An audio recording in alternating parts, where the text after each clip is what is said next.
اعوذ باللہ من الشیطان الرجیم، بسم اللہ الرحمن الرحیم۔ الحمد للہ رب العالمین، والصلاة والسلام علی سید المرسلین و خاتم النبیین، اما بعد۔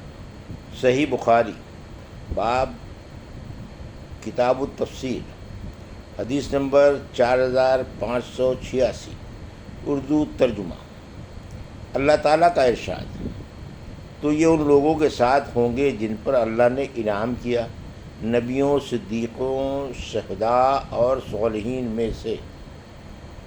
ہم سے محمد بن عبداللہ بن حوصب نے بیان کیا، کہا ہم سے ابراہیم بن سعد نے بیان کیا، ان سے ان کے والد نے، ان سے عروہ نے، اور ان سے حضرت عائشہ رضی اللہ عنہا نے بیان کیا کہ میں نے رسول اللہ صلی اللہ علیہ وسلم سے سنا تھا، آپ صلی اللہ علیہ وسلم نے فرمایا کہ جو نبی مرض الموت میں بیمار ہوتا ہے تو اسے دنیا اور آخرت کا اختیار دیا جاتا ہے۔ چنانچہ علیہ صلی اللہ علیہ وسلم کی مرض الموت میں جب آواز گلے میں پھنسنے لگی تو میں نے سنا کہ آپ فرما رہے تھے ان لوگوں کے ساتھ جن پر اللہ نے انعام کیا ہے، یعنی انبیاء، صدیقین، شہداء اور صالحین کے ساتھ۔ اس لیے میں سمجھ گئی کہ آپ کو بھی اختیار دیا گیا ہے، اور آپ نے اللہم بالرفیق الاعلیٰ کہہ کر آخرت کو پسند فرمایا۔ حدیث نمبر 4587، اردو ترجمہ۔ اللہ تعالیٰ کا ارشاد: اور تمہیں کیا ہو گیا ہے کہ تم اللہ کی راہ میں جہاد نہیں کرتے اور ان لوگوں کی مدد کے لیے نہیں لڑتے جو کمزور ہیں، مردوں میں سے اور عورتوں اور لڑکوں میں سے۔ ہم سے عبداللہ بن محمد نے بیان کیا، کہا ہم سے سفیان نے بیان کیا، ان سے عبید اللہ نے بیان کیا کہ میں نے حضرت ابن عباس رضی اللہ عنہ سے سنا، انہوں نے کہا کہ میں اور میری والدہ مستضعفین کمزوروں میں سے تھے۔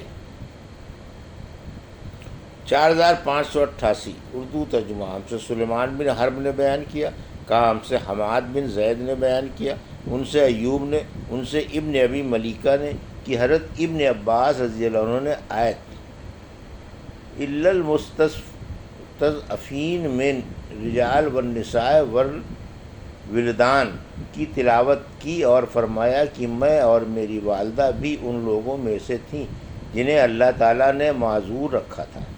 اور حضرت ابن عباس رضی اللہ عنہ سے روایت ہے کہ حضرت معنی میں ذاقت کے ہیں، تلوہ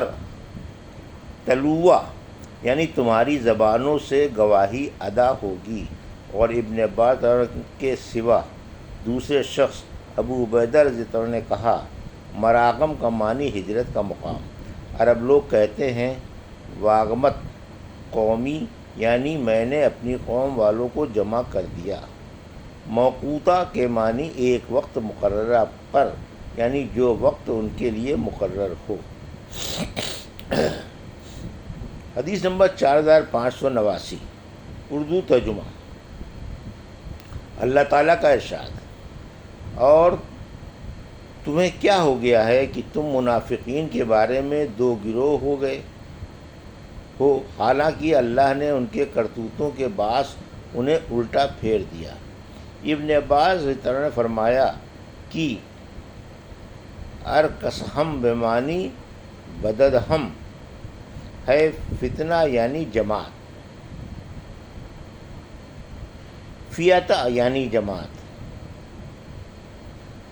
مجھ سے محمد بن بشار نے بیان کیا، کہا ہم سے غنزر اور عبد الرحمن نے بیان کیا، کہا کہ ہم سے شعبہ نے بیان کیا، ان سے عدی نے، ان سے عبداللہ بن یزید نے، اور ان سے حضرت زید بن ثابت رضی اللہ عنہ نے آیت اور تمہیں کیا ہو گیا ہے کہ تم منافقین کے بارے میں دو فریق ہو گئے ہو کے بارے میں فرمایا کہ کچھ لوگ منافقین جو اوپر سے نبی کریم صلی اللہ علیہ وسلم کے ساتھ تھے، جنگ احد میں آپ کو چھوڑ کر واپس چلے آئے، تو ان کے بارے میں مسلمانوں کی دو جماعتیں ہو گئیں۔ ایک جماعت تو یہ کہتی تھی کہ یا رسول اللہ صلی اللہ علیہ وسلم ان منافقین سے قتال کیجیے، اور ایک جماعت یہ کہتی تھی کہ ان سے قتال نہ کیجیے۔ اس پر یہ آیت اتری، تمہیں کیا ہو گیا ہے کہ تم منافقین کے بارے میں دو گروہ ہو گئے ہو۔ اور نبی کریم صلی اللہ علیہ وسلم نے فرمایا کہ یہ مدینہ طیبہ ہے، یہ خباثت کو اس طرح دور کر دیتا ہے جیسے آگ چاندی کی میل کچیل کو دور کر دیتی ہے۔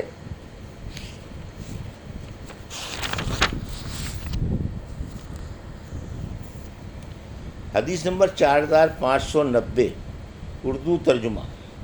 اللہ تعالیٰ کا ارشاد، اور انہیں جب کوئی بات امن یا خوف کی پہنچتی ہے تو یہ اسے پھیلا دیتے ہیں۔ ازاوا کا معنی مشہور کر دیتے ہیں۔ یستنبتون کا معنی نکال لیتے ہیں۔ حسبیہ کا معنی کافی ہے۔ اللہ اناسا سے بے جان چیزیں مراد ہیں، پتھر مٹی وغیرہ۔ مریدہ کا معنی شریر۔ فلی تکن بدکی سے نکلا ہے، یعنی اس کو کاٹ ڈالا۔ فیلا اور قولا دونوں کے ایک ہی معنی ہیں۔ تباہ کا معنی مہر کر دی۔ اللہ تعالیٰ کا ارشاد، اور جو کوئی کسی مسلمان کو جان بوجھ کر قتل کر دے تو اس کی سزا جہنم ہے۔ ہم سے آدم بن نبی ایاس نے بیان کیا، کہا ہم سے شعبہ نے بیان کیا، کہا ہم سے مغیرہ بن نعمان نے بیان کیا، کہا میں نے سعید بن جبیر سے سنا، انہوں نے بیان کیا کہ علماء کوفہ کو اس آیت کے بارے میں اختلاف ہو گیا تھا، چنانچہ میں ابن عباس کی خدمت میں اس کے لیے سفر کر کے گیا اور ان سے اس کے متعلق پوچھا۔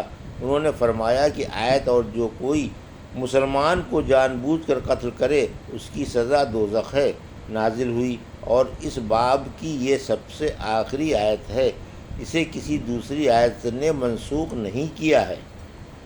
حدیث نمبر 4591 اردو ترجمہ۔ اور جو تمہیں سلام کرے اسے یہ نہ کہہ دیا کرو کہ تو مسلمان ہی نہیں ہے۔ اسلم اور اسلام سب کا ایک ہی معنی ہے۔ مجھ سے علی بن عبداللہ مدینی نے بیان کیا، کہا ہم سے سفیان بن عینیہ نے بیان کیا، ان سے عمرو بن دینار نے، ان سے عطا نے، اور ان سے ابن عباس رضی اللہ عنہ نے آیت اور جو تمہیں سلام کرتا ہو اسے یہ مت کہہ دیا کرو کہ تو مومن ہی نہیں ہے کے بارے میں فرمایا کہ ایک صاحب مرداس نامی اپنی بکریاں چرا رہے تھے۔ ایک مہم پر جاتے ہوئے کچھ مسلمان انہیں ملے، انہوں نے کہا السلام علیکم، لیکن مسلمانوں نے بہانہ خور جان کر انہیں قتل کر دیا اور ان کی بکریوں پر قبضہ کر لیا۔ اس پر اللہ تعالیٰ نے یہ آیت نازل کی تھی۔ آخر آیت ارض الحیات الدنیا، اس سے اشارہ انہی بکریوں کی طرف تھا۔ بیان کیا کہ حضرت ابن عباس نے السلام قرات کی ہے، مشہور قرات بھی یہی ہے۔ حدیث نمبر 4592 اردو ترجمہ۔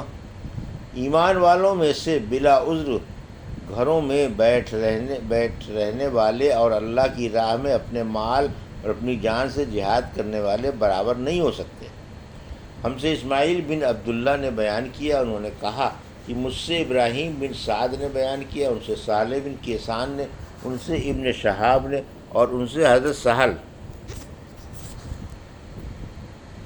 بن سعد سعدی رضی اللہ عنہ نے بیان کیا، انہوں نے مروان بن حکم بن عاص کو مسجد میں دیکھا، بیان کیا کہ پھر میں ان کے پاس آیا اور ان کے پہلو میں بیٹھ گیا۔ انہوں نے مجھے خبر دی اور انہیں زید بن ثابت رضی اللہ عنہ نے خبر دی تھی کہ رسول اللہ صلی اللہ علیہ وسلم نے ان سے یہ آیت لکھوائی، مسلمانوں میں سے گھر بیٹھ رہنے والے اور اللہ کی راہ میں اپنے مال اور اپنی جان سے جہاد کرنے والے برابر نہیں ہو سکتے۔ ابھی آپ یہ آیت لکھوا ہی رہے تھے کہ حضرت ابن مکتوم رضی اللہ عنہ آ گئے اور عرض کیا، اللہ کی قسم یا رسول اللہ، اگر میں جہاد میں شرکت کر سکتا تو یقیناً جہاد کرتا۔ وہ اندھے تھے۔ اس کے بعد اللہ نے اپنے رسول پر وحی اتاری، آپ کی ران میری ران پر تھی، شدت وحی کی وجہ سے اس کا مجھ پر اتنا بوجھ پڑا کہ مجھے اپنی ران کے پھٹ جانے کا اندیشہ ہو گیا۔ آخر یہ کیفیت ختم ہوئی اور اللہ تعالیٰ نے غیر غیر ولل غیر اولا ضرر کے الفاظ اور نازل کیے۔ حدیث نمبر 4593، اردو ترجمہ۔ ہم سے حفص بن عمر نے بیان کیا، کہا ہم سے شعبہ نے بیان کیا، ان سے ابو اسحاق نے، اور ان سے حضرت برا بن عازب رضی اللہ عنہ نے کہا کہ جب آیت لا یستوی قاعدون من المؤمنین نازل ہوئی تو رسول اللہ صلی اللہ علیہ وسلم نے حضرت زید بن ثابت رضی اللہ عنہ کو کتابت کے لیے بلایا اور انہوں نے وہ آیت لکھ دی۔ پھر حضرت عبداللہ ابن مکتوم رضی اللہ عنہ حاضر ہوئے اور اپنے نابینا ہونے کا عذر پیش کیا تو اللہ تعالیٰ نے غیر اولا ضرر کے الفاظ اور نازل کیے۔ یہ تھی صحیح بخاری باب کتاب التفسیر کی حدیث نمبر 4586 سے 4593 کا اردو ترجمہ جو ابھی آپ نے سماعت فرمایا۔ اللہ سے دعا ہے کہ اللہ ہمیں ان حدیثوں کی صحیح سمجھ عطا فرما اور ان پر عمل کرنے کی توفیق عطا فرما، آمین یا رب العالمین۔